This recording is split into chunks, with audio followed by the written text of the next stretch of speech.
The Tim Heale Podcasts. Ordinary people's extraordinary stories. Welcome to the Tim Heale Podcast. In this episode, I'm going to have a chat with Will Doc Black. That's a bit of a conundrum, isn't it? Will Doc Black. Doc Black. Anyway, it'll all become obvious once we get into it. So, Doc, if you can tell me when and where you were born, if you could describe to me what it was like where you grew up, the schools you went to, and the education that you received. So you're on deck. How you doing, Will? Doing well. So Good. I was born in Athens, Alabama, and my dad was a contractor. He used to work for like TVA and stuff, so we moved around quite a bit in my childhood. So even though I was born in Athens, Alabama, I did not grow up in Alabama.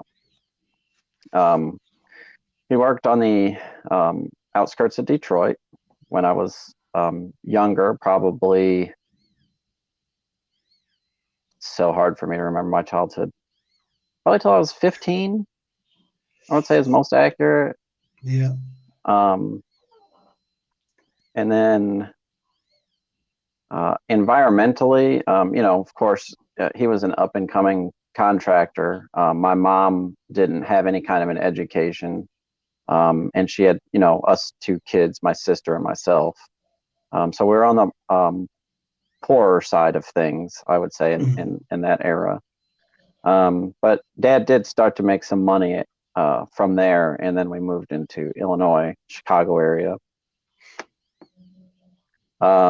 And there I went on to graduate high school. My schools were, I'd say middle of the road, average schools. Nothing, too crazy good or crazy bad. So what was your elementary school like? I think elementary, I feel like was probably like the best time I ever had in school, to be honest. I remember it most vividly, and I pretty much hated from probably fifth grade on. Things got a little rougher, So what was the elementary school? Whereabouts was that? So you started off in Athens and then moved to Illinois. So Detroit. It's funny. I could tell you like my teacher's name, Mrs. Walmer, I remember, but as far as what the school was, I'm not actually sure. Which I know is like a bummer, but yeah, I don't know that I could tell you any school I went to. I can tell you where I went to technical school and things like that. But yeah, my early life is always a bit hazy for me. I had a rougher childhood. I'm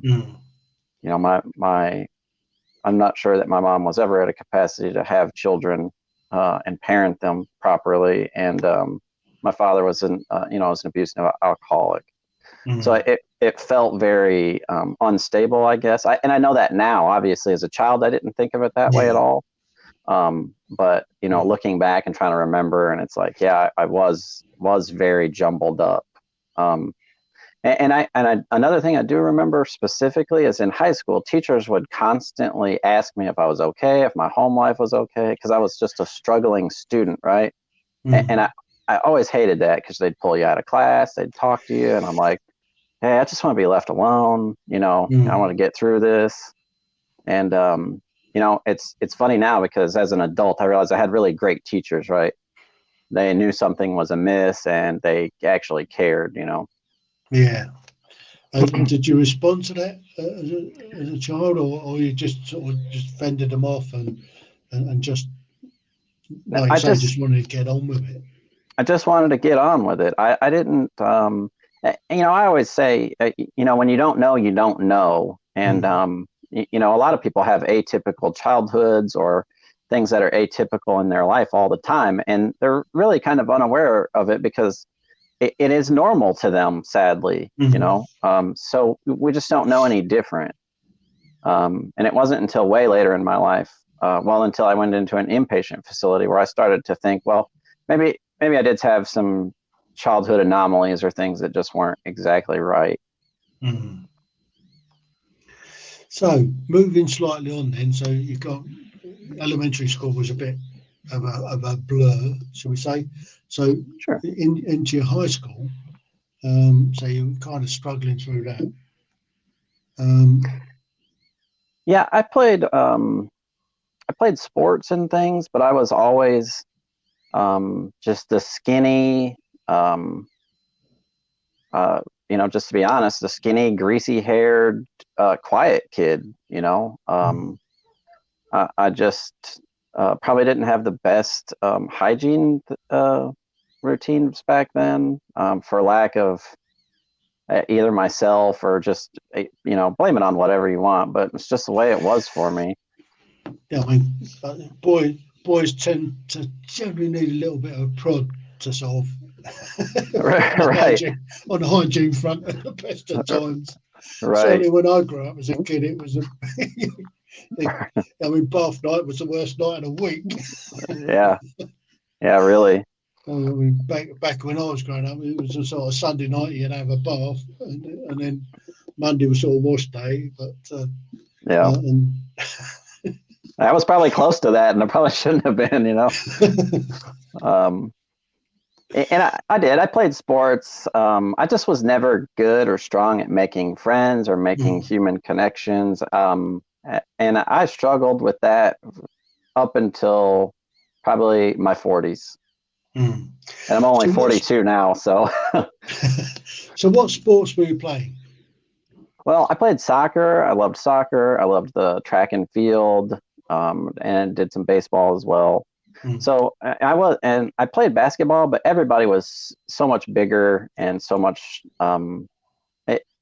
taller. And I was always a Yeah, small kid. And honestly, to be honest, I probably could have made the team, right? I just wasn't going to play, and I knew that, and it just didn't seem worth it to me. yeah. So that was a struggle just getting through high school then. So what happened when you left high school? Where did you go from there? Well, from there, I went to a place called Hamilton Technical College, um, and I wanted to. I used to build computer. I had this fascination with computers because computers had just kind of come out, like the old 486 Mm, models and stuff like that, and it was so new. Everything was transforming so fast. It just felt like the avenue to go, right? mm, So my parents had left the state. I was still living in Illinois. My parents had packed up and moved back to Alabama, and I was living with a friend. I had a job at Best Buy, actually, and it was supposed to be a seasonal temp job, but turned out to be much, much more. I was promoted very fast and into a department mm, supervisor at one point, and I was going to school, and I would pack 2 lunches, trying to get through school, yeah, trying to work this full-time job. Um, I don't have any family support, but truth be told, I didn't really ever have family support anyway, so it wasn't like mm, a big hole that was, suddenly felt like a void, right? Because they were gone. It was nothing like that because I wasn't used to it anyway. Um, but it was just too much for me and too hard. I lacked the focus, and I was a dumb kid on his own. So school yeah. felt less and less important. Um, I kept that job and ran it for a long time. Um, then I had met my first wife there, who was 19 at the time, and I think I was 24. And at that point, I was trying to get more career aspirations and do better with my life. And Mm. um, I got a job at I'm pretty sure it was Verizon Wireless, and then I wanted to transfer to Alabama because I thought maybe I should get closer to my family. Mm. So moved her and myself to Fort Payne, Alabama. I got a crappy little apartment. You know, So got a. Go ahead. it's so just go back slightly. You was at the technical college Mhm. doing engineering, but computer engineering, computer sciences. Well, a lot of How did hands-on. you do that? Well, it was mostly like with like PCBs, like printed circuit boards, and it's Ohm's law, just all the electrical things down to a component level. I didn't graduate. I didn't end up graduating. Like I said, it was just too much, and I just let it go to the wayside. Um, you know, I was just not the. I've never been good at school. Um, it's just not my thing. I love to learn, but I think I'm just hard headed in the way that I just want to learn what I want to learn. You Mm. know, a lot of times it's like, well, you have to have these gen eds to go into this field, and it's like, yeah, I understand that, but I don't care about those gen eds, and I'm never going to. Mm. So ultimately, it changes my mindset to where, when I say I want something, it's like, oh, well, you have to do this, and it's like, never mind, I don't want it. I'm realistic about what I will and won't do. Yeah. Because if I'm very good at accomplishing goals, but like I said, I understand the value of when people say I want this. Like, do you really want it? Because I understand that about myself, and if there's stuff that I just hate, I'm not going to trudge through it a lot of the time. Mm. So you moved back to Alabama with your wife at that time. Yep. And then we divorced shortly after. She was 19. I was 24. Looking back, obviously, that was the only outcome that was probably going to happen for two people who made a really half-hearted commitment and didn't have financial stability, didn't have family stability, just didn't have any stability. Mm. So what did you do after you got divorced then? I went. I kept working, and 9/11 had happened in there, somewhere in between. I mean, we were still married when 9/11 happened, and divorced shortly after. Um, I went through all kinds of things with 9/11. I knew I was going to join the service, and really get in there. It just felt bad to sit back and just watch it happen. You know what I mean? And you never knew how much or how little. What did that mean for the future of America, or what did it mean for the future of our generations? As somebody who's looking at having kids in the future, having a niece, whose life I was involved in. So I put a lot of thought into it, and really came up with, well, I'm going to join the National Guard.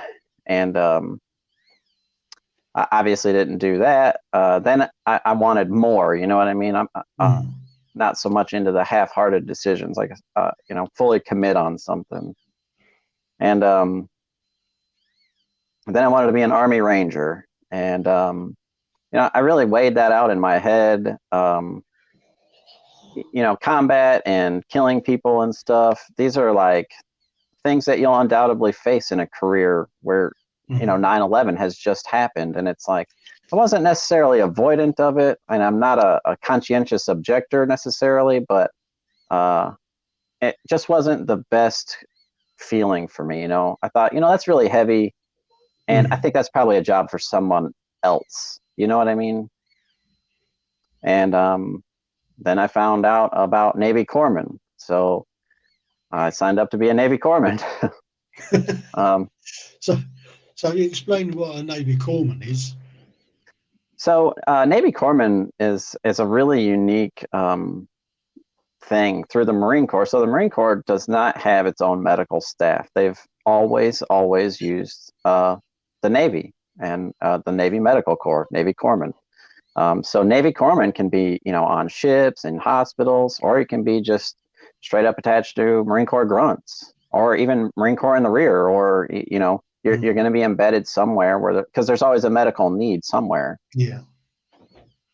And so I just so wanted to run. Yeah, I just wanted to run around with grunts and do medical stuff. That felt more at home to me as an naturally empathic person and humanitarian. It felt right, and so I didn't So I was all in, signed up and joined. So where did you do your training? So I went to Great Lakes to do boot camp, and then which I believe at the time, and it may still be the only boot camp place left for the Navy. And from there, I just went like across the street to the Great Lakes Naval Hospital there. They have the Corps School, and did another 14 weeks in the medical portion.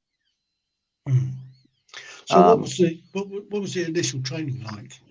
Was it like normal sort of infantry type marine? Well, sir, yes, sir, and all that sort of malarkey, or was it a little bit more?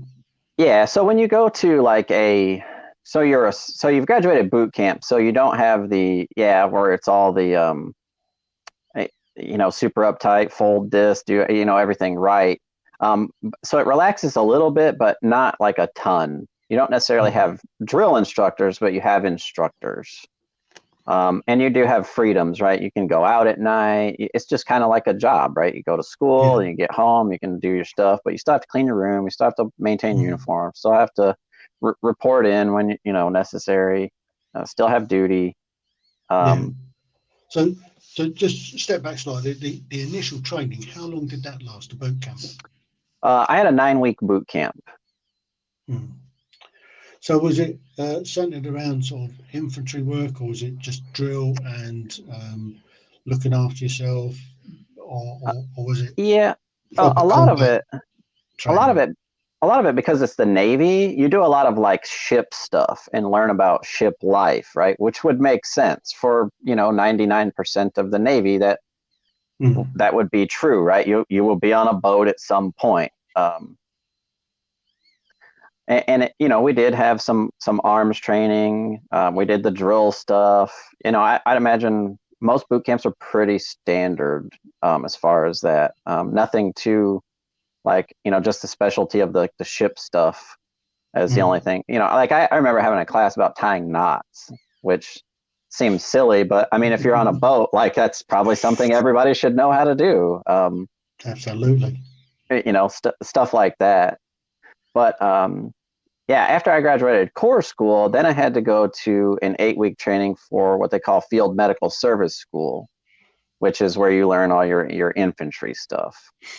Gotcha. So you did your 9 weeks basic training, and then you moved on across to the hospital, and you did your training over there. And then when you came out of there, that was all your medical training, was it? Yeah. So that involved like the hospital medical training, and then Field Medical Service School was like infantry meets field medicine. So you'd learn like some it's just a little different, right? Triage is backwards, things like that. Battle casualty drills, right? Battlefield first aid. I mean, correct. Sticking tourniquets on, whacking drips in, and getting guys back as quick as humanly possible to save shooters lives. on a line. That's it. Yep. So what happened at the end of that combat training? Where did you go? Well, I graduated that class, I think in June, and I was my friend Parker, who I lived with at the time because I didn't want to live in a barracks, and he was kind enough to invite me into his home life. I still talk to him today too, actually. But he was the first to deploy to Iraq as a combat replacement from our class.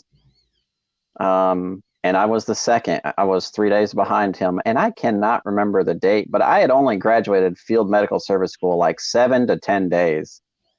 So like super green, didn't know anything about anything, really. I had never even been officially like with a Marine Corps unit. You know what I mean? Yeah. So it was interesting, and I just went straight out into a combat environment from there. Whereabouts in Iraq were you?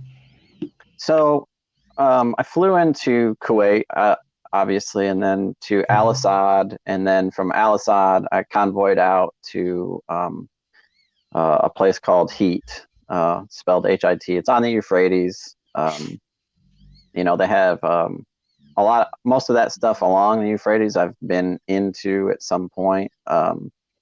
Haditha, Hakwaniya, all the way up to the Syrian border, every small town in between there at some point. So you're patrolling the Euphrates effectively then? Yeah, so my first unit was 3rd Battalion, 25th Marines, and I didn't know any of these guys. They were a reserve unit out of like Ohio and Pittsburgh, and I forget where they were all from because I didn't know these guys, and they didn't know me. It's kind of weird being a combat replacement. You just kind of show up and you're like, "Hey, I'm your new doc," and they're like, "Yeah, okay," but it happens so fast. You learn, you learn your guys and they learn you, and you love them just like anything else. And it was one of the highest and lowest points in my life for sure. But I spent most of my time with them in the Heat area, like you said, along the Euphrates, doing a lot of like just peacekeeping, security patrols, look for weapons caches, try to get it, muster up intel for different things. And it had some rough days. The place was constantly getting indirect fire, just constant. They hated us, I guess. It's a funny old place. I did a tour in Iraq. I was based out of Basra Airport, but I worked in the south. So I was down in Qazar, I was up in Al Amara, I came all the way up to Samwa and Nasiriyah, and everywhere in between. And I've got no desire to go back. I think that's the way that I say about Iraq. But I did 3 tours of Afghanistan and absolutely loved them. Had a fantastic time in Iraq, in Afghanistan. And I'll go back there tomorrow if I could. Yeah, they say it's. I've never been to Afghanistan, but in talking to people, like terrain-wise, war fighting-wise, it's just entirely different from everything I understand. Yeah. Because Iraq is like you're just chasing ghosts, and they don't want a firefight. They just want to take their shots and leave. They just want to. They just really want to disrupt stuff. They don't. They don't want to fight. That's for sure. Yeah. Unlike the Afghans, they did want to have a fight, especially in the early days, in sort of 2006. I got in a few dust-ups on patrols where we were dropping them like falling targets. But later on in 2008-9, it was turned into an IED war, which really took the fun out of it. Right, right. That's the thing. It's like the Marine Corps loves to fight. We're great at it. So it's super frustrating. And all of Iraq that I've been to, which is all Anbar province, albeit, but you don't really know who's the enemy and who's not ever. It's just a big game of, like you said, IEDs and indirect fire and bad intel every corner, and like it's just really hard to get a good stand-up fight. It's just how it was. But I mean, that's what soldiering is all about. It's adjusting to the environment you're in, adjusting to the tactics that they're using, and adjusting your tactics to best effect to win. And so Iraq then. So how long were you there for on that first tour?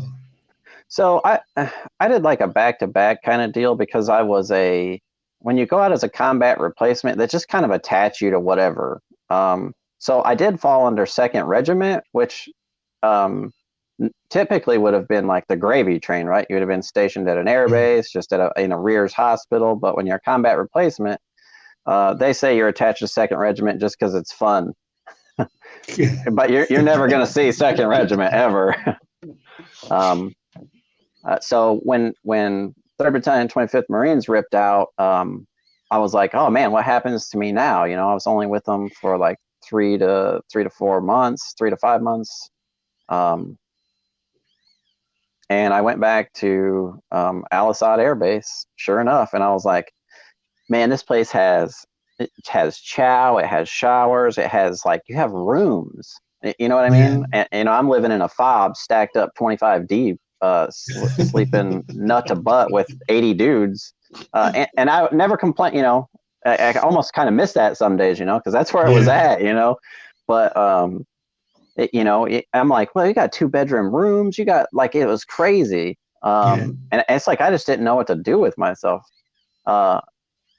And then, you know, that lasted like 3 days, and they're like, oh, you're going back out. And so from there, I attached to I think it was 2-1, and we did some operations for, they were trying to get onto the Syrian border. You know, there was a lot of Syrian refugees coming in, trying to fight was the issue. And they were really putting effort into stopping all that. And, you know, in between, operationally did a million things, like, you know, escorted some,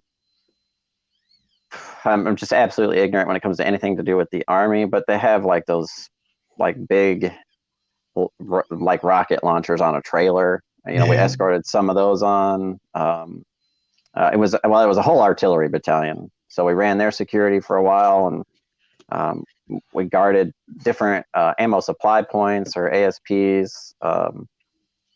You know, awaiting orders or contact, and, you know, to set up the comms. And, you know, it was just like a lot of waiting in the middle of the desert is really what it felt like. And that ended like 2 or 3 weeks. Went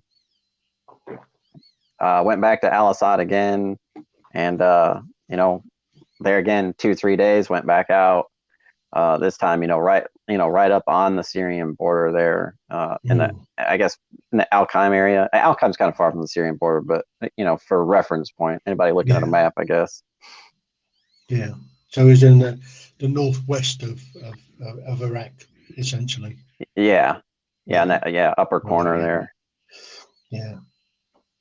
And, you know, just combat operations the whole time. And so I guess after a year, I did just come back to Al Assad and then flew home. And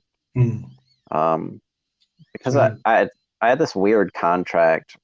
Typically, you can only Navy corpsmen sign a 5-year contract, so it's 5 years active duty. Yeah. Because the training is so long. But I signed this like weird, like 3-year on, 2-year reserve contract. So essentially, my 3 years was up on active duty, and I just had reserve time. And I just got out and went home, you know. So you transferred across to the reserve section then? Yes. And that was it. So and did you that was deploy it again, or did you Nope. sign up for more? I was so I mean, I had immediate issues when I got home that I was just really unaware of. So I don't know that they would have taken me back at the time. I just was not mentally well, to be honest. Is that due to the amount of action that you saw, or is it just? I think from your past. I think it's you know, I think when you have an unstable past and then you get to witness such tragedy, and not being somebody who has really ever dealt with grief like that, it was crushing. The amount of grief was crushing. The losses were crushing. The you know, the thinking of what people do to each other. You know, it can get really awful if you spend too much time thinking of it like that. Because ultimately, I do believe people are good, you know. I don't Yeah, want to I think of the mean, world as so dark, yeah. So, did you have any losses while you were on patrol and stuff like that? Did you Yeah. see a lot of action where guys were being injured and killed? So each battalion I served with had like a different set of losses, I would say. You know what I mean? It was like a different thing. So a lot of what I would see in like with 3rd Battalion, 25th Marines was a lot of indirect fire incidents where people would get, shrap or, a lot of Iraqi casualties. And when you're a corpsman, life is life. You take care of enemy like you would take care of your Marines, and that that's a little hard on you sometimes, because Yeah, it feels wrong, but you know what I mean. It's this weird, you're looking after the enemy as well as you look right? after your It's own, which right. It's hard to which is what war is about, really. I mean, right, it's the Geneva Convention that dictates that you look after the enemy as well as you look after your own in all situations. It doesn't matter what they've done. If they're injured, you look after them, and we did that exactly the same when we were right. out in Afghanistan, looking after the Taliban that we captured or injured. So we were looking after them as well as we look after our own, and that's just Yeah. the nature of the beast, I'm afraid. Right. And that's the thing. Like if I know anything about warriors and warrior culture and everything, it is that you pray for your enemy. And that can be taken in a lot of context. Um, you can pray out of a respect, you can pray because I believe that we're hell on earth and we're coming. We can Yeah, it's just a humility and I think that is necessary to be as humane as you are inhumane, mm. because that's just what war is. It's a lot Yeah, of extremes, yeah. and it causes it's hard. It's just hard, Know exactly where you're coming from. So from that, then you got back. You transferred across to the reserves. I guess that's like the National Guard, or is it just the It- reserves for the Navy? yeah, it's just the reserves from the Navy. So like, Mm. you're not doing it like anything, some Yeah. med record stuff. It's a lot Oh, lighter. so you're kind of still employed. You still turn up to a Navy base, and you sort of Right, just working in a medical centre, something like that. Is that? right, Yeah, gotcha. So you're still employed full time. You're just not on active service. right. Not on active duty, not going, you don't have a necessarily chain of command you're seeing every day or anything. Mm. Okay. Um, let's see. From there, what did I do? Um, I got home and I remember telling everybody I didn't want a job that involved any kind of responsibility. Mm. So like HEMSI is the local ambulance service where I was living in Alabama, and everybody's like, "Oh, you get a walk-on job there," and I'm like, "Yeah, look, I'm not doing it." You know what I It's, mean? yeah, it seemed And enough to keep you going for a lifetime. yeah, and I did. I gave it a shot. I really did, and it just at the time I didn't realize it, of course, but like everything would happen, and I would just have panic attacks over it. Not that I was just actively falling apart, because if you put a casualty in front of me today, everything will Mm. be fine, right? I will just muscle Yeah. memory it on through. Training kicks But in, get on right, with it. and you're Gotcha. good. Yeah. But it's all that in between stuff that you can't it's like the when you're responsible for these people's lives, right? Yeah. And so especially the Marine Corps, right? It's like I love these men like I would love my wife, my children, like they are my Mm. whole family. They're Yeah. everything. And being medically responsible for them is like, I put this crushing weight on myself that like everybody's got to live. And the thing is, not everybody lives. No. You don't, a lot of times you don't have a choice. No. Like there's nothing in the world you could have done that changes anything. And that feels shitty, you know? Yeah, absolutely. But it's the reality. It's just something I never really thought of, I guess, in that profession. And I put so much pressure on myself for success and ultimate success. And it just doesn't work that way. Doesn't matter how hard you try or how much you want it. Sometimes it's just not in the cards. Yeah. And so I was done with the medical field. I'm like, well, we'll never do any of this again, ever. So I spent some time running from it. And so I just started building houses, to be honest. Slightly different. Right. Yeah. How do you shift gears like that? But I was just, like I said, that crushing weight. I could not shake it. And so I built houses for a while. And then I started getting these like maintenance jobs and things like that. And I had some, I had some baggage, some pretty good baggage. Somewhere in between there, I'd picked up a second wife. And looking back, and there again, I didn't have any business getting married. I was not mentally well, and I really believe that I was on some kind of premise that you're just supposed to get married and have kids, and that's the American dream, right? Yeah. And I was not really, again, I probably didn't really learn how to connect to people until my 40s.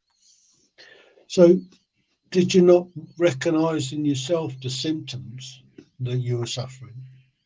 So the thing is, like, even when I remember, because I guess as a combat medic, one of the training that you get is to recognize where somebody's not right, and if you don't recognize them in other people, so then the difficulty finding it in yourself.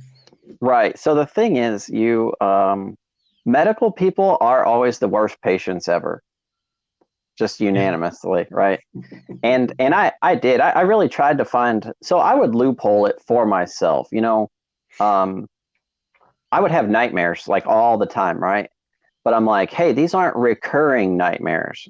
And so, and everybody would always ask me that, well, do you have recurring nightmares? No. And it wasn't it wasn't until I went into an inpatient facility and I thought, they're going to let me go from this inpatient facility because they're going to find out that I don't have any kind of issues. But she said, do you have recurring nightmares? And I said, no. She said, do you have reoccurring themed nightmares? And I couldn't dodge her anymore. I said, yes.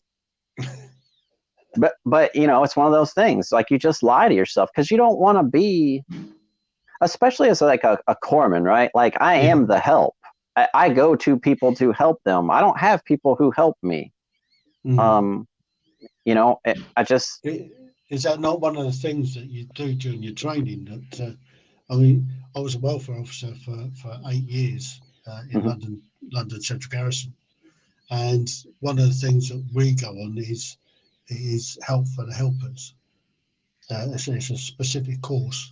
It's the mental health first aid for the helpers. So it's looking after your own mental health, right, before you start piling in on other people.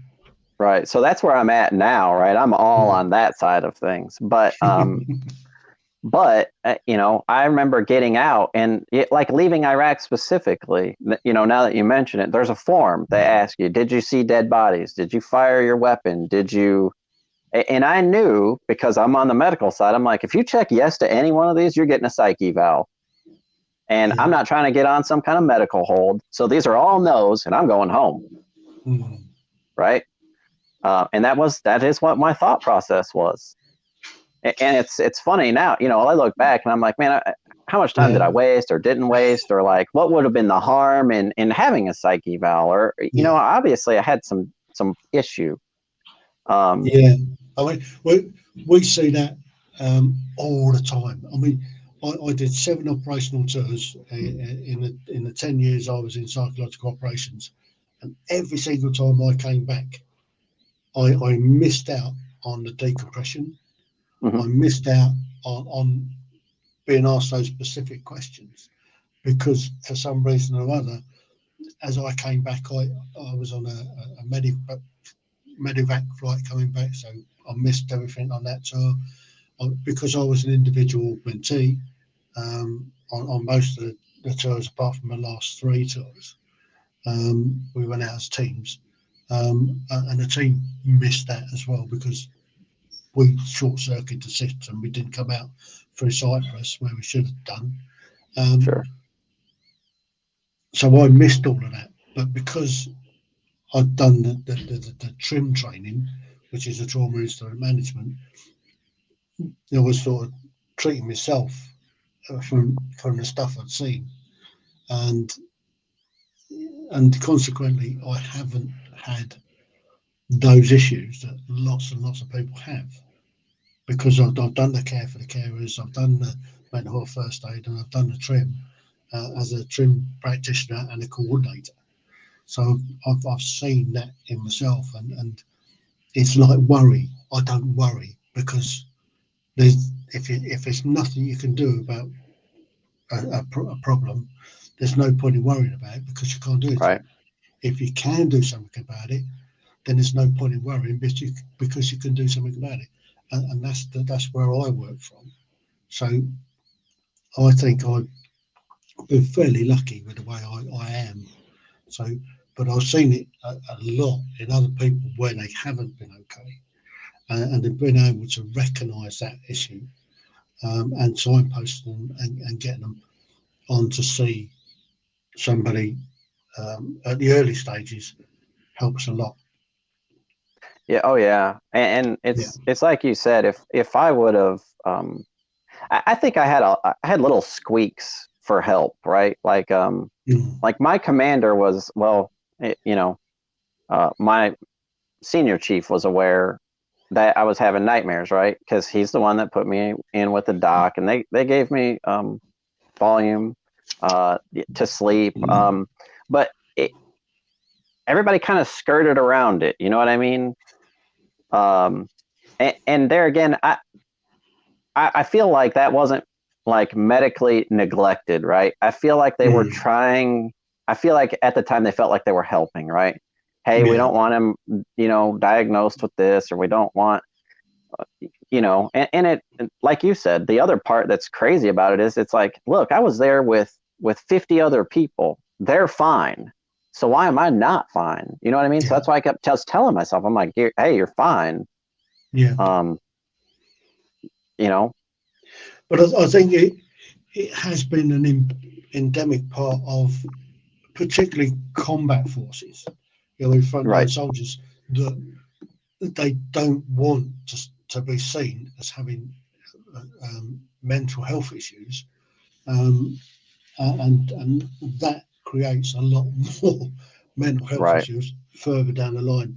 So the recent years there's been a lot of it's okay to be not okay, lots of destigmatizing mental health issues in combat troops. And we've still got a long way to go, obviously. However, it's becoming a lot easier for guys to realise that they're not okay, and to seek that assistance early on, and then because they seek the help early on, it's a lot more treatable than it is if it's left. Right. Yeah, it's a lot different from, so for me it's been 17 years. So yeah, a lot has changed. And it's so easy to always look back and be like, yeah, shoulda, coulda, woulda. Navigating from the rear is super easy. But at the time it just felt bad, and I didn't really feel like, I don't know. And I was like a comparer too. It's like, well, I don't know. Some of this stuff happened to these people, and like they're not whining and bitching. What's your issue? And it's pain doesn't work like that either. Everything's subjective, and only you see and feel through your eyes. So, somebody's worst day might be some IDF coming in. IDF at one point just didn't even hit my radar because it was just so often. It was normal. Yeah. but that doesn't mean that it's not real for that person, you know? And we just got to stop doing all that. Like, you don't get to judge somebody's pain. You just don't. No, everybody's different. So let's bring us a bit further forward then. So when did you realise that you needed help, and what was a catalyst for you, A, seeking help, and B, going into a facility? I guess it was the Well, VA, was it? no, I never really got much help from the VA, to be completely honest. um, I just don't think they were equipped at that time, and I don't think I personally was equipped. So I'll take as much fault as I give in that, you know, Yeah, because you can only help somebody who's willing to really accept help. And I yeah. don't know that I was. Mm, Um, so I had little things, right? People would make little comments like, you know, that it just felt distant or detached, which I was, obviously. Um, I didn't have, I would sleep in boots for like, I think a couple of years I slept in boots because I was just so used to being on QRF. mm, I was having the nightmares and the night sweats. Um, I just, you know, was just having this super hard time with like everything. mm. Um, How far down the road was this from when you came out? it was pretty much immediate. Within the first 2 to 3 months, it had really like escalated. And like the thing Mm, is, the further you stuff that stuff, man, you just create a lot of back pressure, and it just blows up eventually. yeah. Um, but I mean, even in Al Assad in country, like I had already had some issues, right? And I would have, yeah, I remember one time, and I'll never forget it because it was wild. I was just sitting on the front steps of my house, or it was like a container, whatever they had in Al Assad. It was, I mean, it was a nice little house, and Corrymats, I think they call them. yeah, yeah, yeah. But I was just sitting out there, and I was just gone. I was on some other planet. You know, I had a really Mm, bad 1,000 yard stare, and this guy walked past me twice. He says, and he couldn't get my attention, and he asked me, he's like, "Doc, are you okay?" And I'm like, "Oh yeah, I'm good." He's like, "I walked past you twice and asked you if you're okay. You didn't even move." And you know, because I was, and I thought about mm, it afterwards. I'm like, if that guy was talking to me, what was I doing, and where was I at? You know, 'cause I was just mm, gone. So yeah, I mean, I had some issue like immediately, you know, and then it was like just kind of escalated out from there. Just got worse and worse. The mm, more I got, to be fair, the more I neglected it, the worse it got, you know. But that, you know, and then I had the anger. I was just mad about everything all the time. mm, Uh, for lack of a better explanation, I, I was the most patient man on earth. You could put the most irritating things, you know what I mean? I was just an yeah. unbothered person. I just, nothing bothered me. And now all of a sudden, everything bothered me. Mm, Um, just anything that was loud, anything that was crowded, anything that felt like there was like some kind of imminent danger in it. I just felt so uncomfortable with just every little thing. Like going to the grocery store was awful. So I started mm, combat shopping. You know, it's like, well, just shop at 3 a.m. Ain't nobody gonna be there.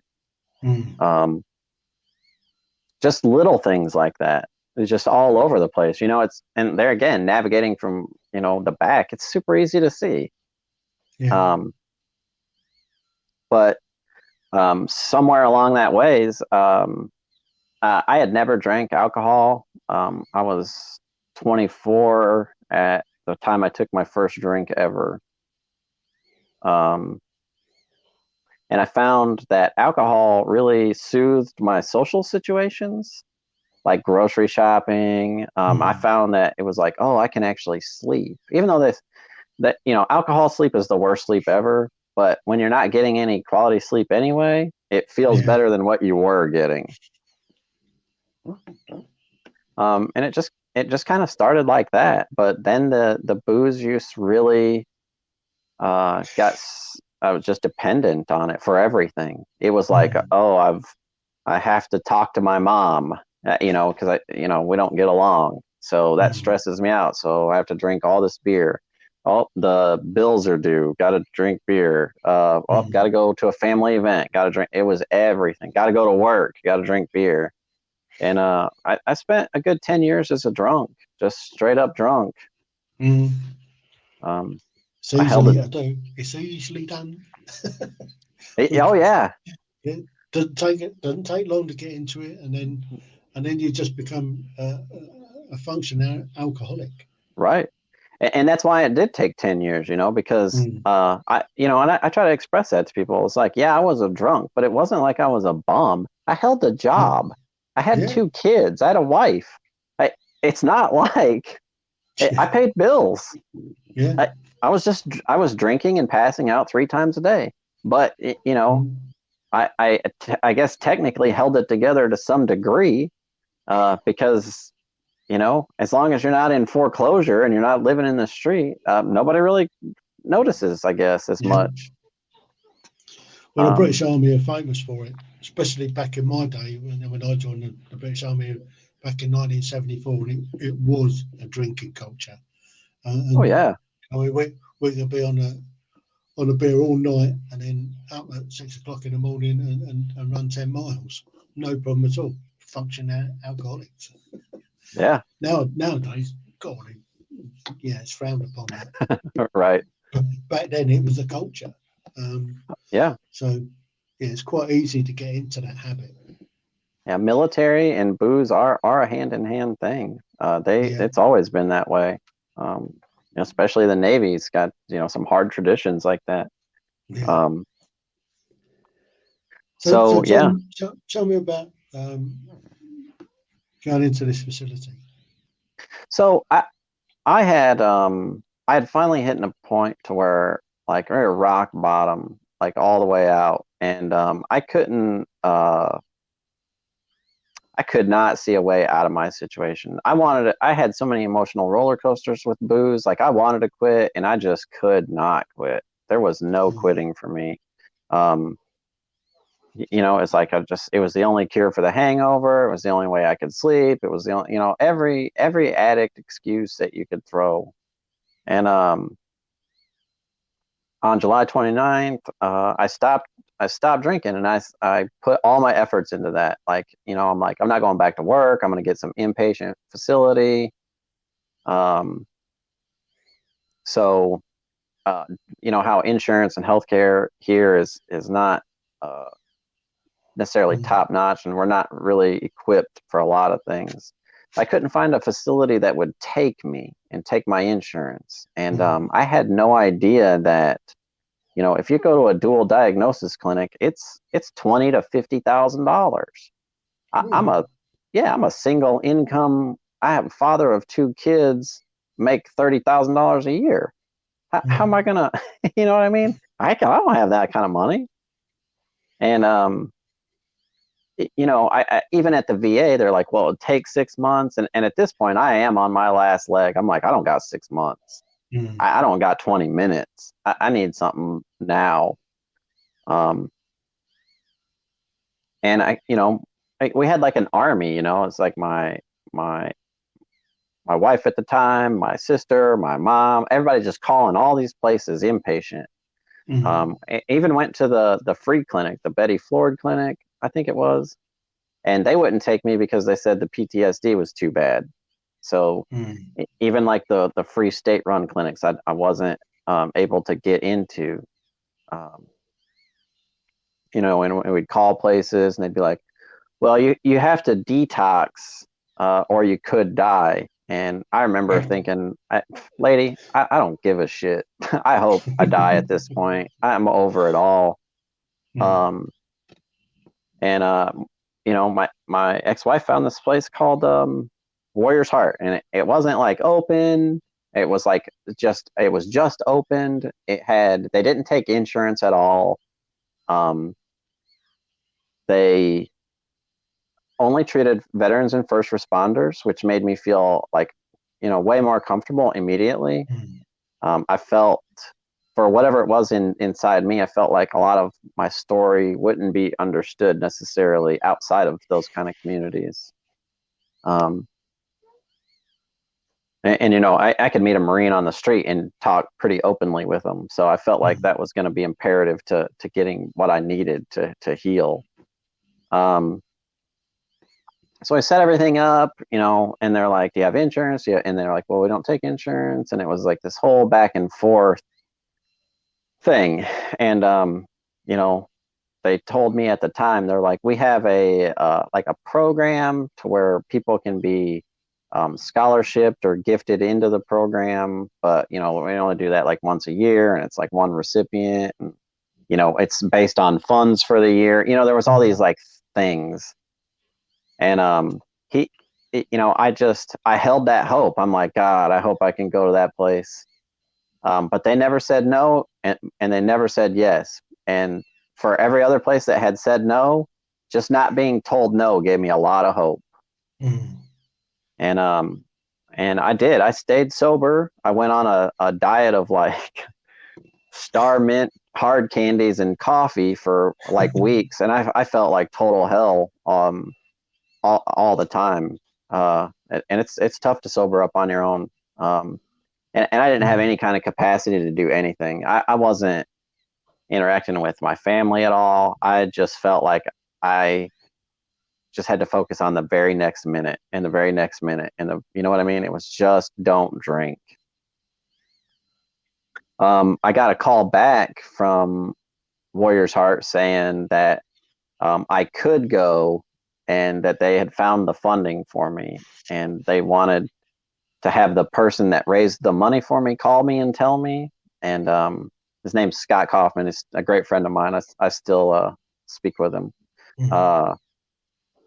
He called me, and I remember just crying, just bawling, because I had asked so many people for help and I couldn't get it. And it's frustrating, you know? It's like, I've never asked for anything, and I just want help. You know, it was like a lot of victim mentality, and you know, in the end it did work out, but it was the craziest thing. It's a miracle. It's how it felt, you know. And it's like I've seen plenty of miracles, but this was just something different for me. And the relief I had to know that I was gonna go get help was incredible. And you know, of course, I thanked him. And they're like, "Okay, you got to drive out here and meet us tonight." And it was August 15th when they told me that. And so I had stopped drinking, which had, you know, kind of helped with the anxiety and stuff. But now I was just raw, right? So I'm sober and I still have all these problems. So the thought of driving out there, I just had a panic attack. I'm like, I can't drive to Texas. I'm in Alabama. I can't make that drive. And so I call him back and I'm like, "Hey, look, I want to go, and I'm going to go. And I know this sounds just absolutely nuts, but like I can only drive at night, and I can, you know, I need to sleep some through the day so that I can make the drive tonight and, you know, try to be responsible with it." And they're like, "Yeah, we really need you out here." And I know why they do that, because it's too easy for guys to relapse. You know what I mean? It's like you gotta get in the door now. And I understand that now, but I was like, I just can't. And so I didn't show up till August 17th. But I did drive that night, and I didn't look at a map or anything. I didn't realize like Texas is huge, just super huge. So I drove all night, and I stopped in the morning. I got a motel, just me and my service dog Dozer. I had just hit Texas, so in my mind, I'm like, well, I've done half the drive at least. And then that next day, driving through Texas, it was like, oh my God, I'm never gonna get there. And you have to hit San Antonio, Austin, Dallas. You hit every city going down to Bandera. So it just felt like I was never going to get there. But I did. August 17th, I checked in. They said I was super scary and not very personable, which is all true. When you're raw like that, it's rough. It's super rough. The actual owner was the first person I had talked to face in Warrior's Heart, and I'm still a good friend of mine still today. See him and his wife, but he said, "Man, when we first got you, he said I didn't think we were going to be able to help you." He said you were like you're just still so far gone, And I do remember that. I do remember how I was. I went through like a rebirth of everything. And it's taken years for me to get there, hard ass work and years. But yeah, checking in So there was the best thing I ever did. how long were you in there for? So I spent 42 days or 45 days in an inpatient environment. And I had so much pent up stuff that I'd never talked about or opened up about, even as far back as like childhood to present day. That's what they want to know. They want to know it all. So wherever your issues are, they're going to touch them and get you through it. And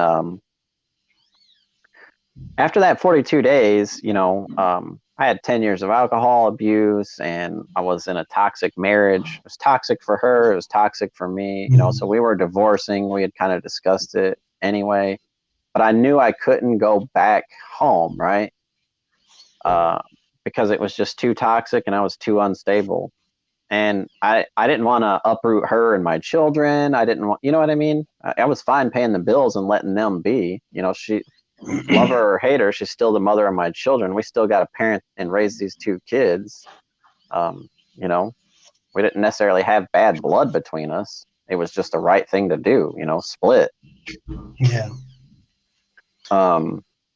So I asked Josh there again. I said, "Hey, I know it's not your problem in any way, but I'm essentially homeless at this point, and I don't have anywhere to go, and I don't have any money. But I know that in the past, Warrior's Heart has offered some kind of like sober living environments. Do you think there's some way that we can do that, right?" And I'm trying to like bargain with him. I'm like, "Hey, I'll get an income tax return. You can have that. I'll sign whatever paperwork on credit that you need me to. Like, I will work day in and day out to pay for this. Something, you know what I mean? Just give me a shot." And he said, "I don't know what we're gonna do, but we'll figure it out." And so I was in sober living. So I was on my own. I could leave the facility. I could get a job. I could I could live a normal life. I just had to check in. I had to be maintaining VA appointments. Just stuff that you do is self-care when you get out of an inpatient facility. And in the time I was working with the canines down, it's an on-site place at Warrior's Heart. So I worked with the dog trainer they had contracted at that time. I learned about dog training. I already had a service dog who I was able to further in his training vastly. And that was one of those things I loved to learn, and I loved those dogs. It was a real niche for me. And I got all the way through the dogs that when that contract ended, Josh had called me back and asked me to do his startup for his canine program, which I did. I came back and became the canine instructor for 6 months. Is what I gave him. So what are you doing now? Well, now I am just I'm retired. I do everything on a voluntary basis. I volunteer for a lot of search and rescue stuff with canines. I'm a chairman of the board of the Warrior's Heart Foundation, which we take cases like mine, similar to mine, where people don't have money or resources to get help, and we review those cases. And myself and Teddy Lanier and Pat Murphy review those cases and approve or deny them based on finances, or give them a number, financially copacetic, and get them help, get them treated. so that they don't have that problem of resources like I did. And we give away, over $500,000 a year to veterans and first responders in need. So it's a bit of a charity then.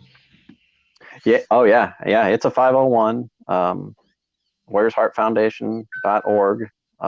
And that's, where I spend a lot of my time. I still do a lot of stuff with Warriors Heart. For this Memorial Day, we'll be doing the Carry the Load event in Dallas. I do the annual, what they call Rise and Ride, which is a run by Scott Kaufman, where they raise money that goes back into the foundation that puts, typically 1 or 2 warrior class through the program, raise money for that. Because that's big to me. I was the first annual recipient of that, so that's a big thing for me to be still engrossed in all that. Also, I have 6 children now between my wife and myself. So I do a lot of full-time dad stuff. But I'm big into community and volunteering. That stuff is, like I said, I've always been a humanitarian in that sense, and that stuff is important to me, and it's stuff I still continue to do. So that's just giving back to the community. Absolutely. Fantastic. Well, Doc, that has been an amazing story. And keep up the great work.